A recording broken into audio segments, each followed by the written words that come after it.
Here we have the DAB JETCOM M82. They give two power ratings for it, 0.6 kilowatts, so 600 watts, and a 0.885 kilowatt P1 rating, which is the sort of power supply rating to it. So let's see what we actually have. One of the very nice things with this pump is that it's got a polymer head, basically a plastic casing here, so you can use it on a corrosive water. Typically anything with a cast iron head you don't want to use on rainwater or even municipal water, as it tends to rust. The polymer heads are much nicer for that. This is a jet pump specifically. The pressure switch settles out at about 4.4 bar, which is quite a high pressure, but it is nice if you're looking to have a high pressure, say if you're running through filters into a house. Let's see power consumption, what we get. If we have a single shower with a small load, it's sitting at about 4.5 bar pressure and it's drawing 805 watt.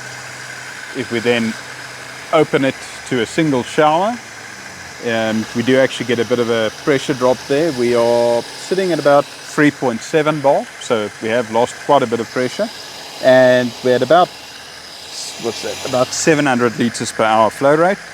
Still sitting at maximum power, which is what you typically would see with a dump pump of 806 watt. Opening a second shower, we drop to just over 3 bar pressure, and we're at about 1,350 liters per hour flow rate. Still sitting about 810 watts, so same region.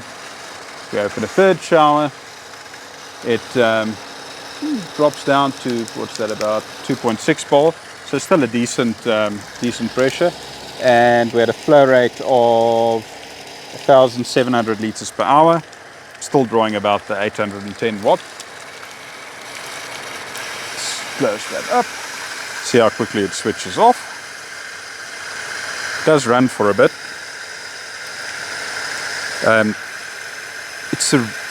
It's a quieter pump than your peripheral pumps, the ones with the tiny heads or the single centrifugal pumps, but it's definitely a lot louder than the nicer VSD pumps.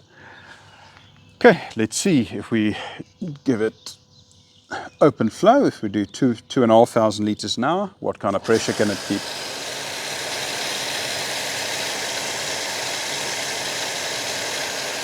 Okay, there we're at 2,500 liters an hour, and we've dropped all the way down to about 1.6 bar. That's not bad. So overall, a nice option if you're looking to pump through a few filters, and you're just looking for something that's not going to corrode away. The DAB products are very good. The motors tend to last. It's a nice overall option. Definitely not the most power efficient option. A big part of that is because it's got a dumb controller, so you can't switch it on and off at a lower rate. If you want to save power with a pump like this, a large pressure tank is a good idea after it. But to get the most out of a pressure tank, you'd need a controller where you can actually set the turning off and on point, which you can't do on the standard ones that come with these. But overall, very nice product.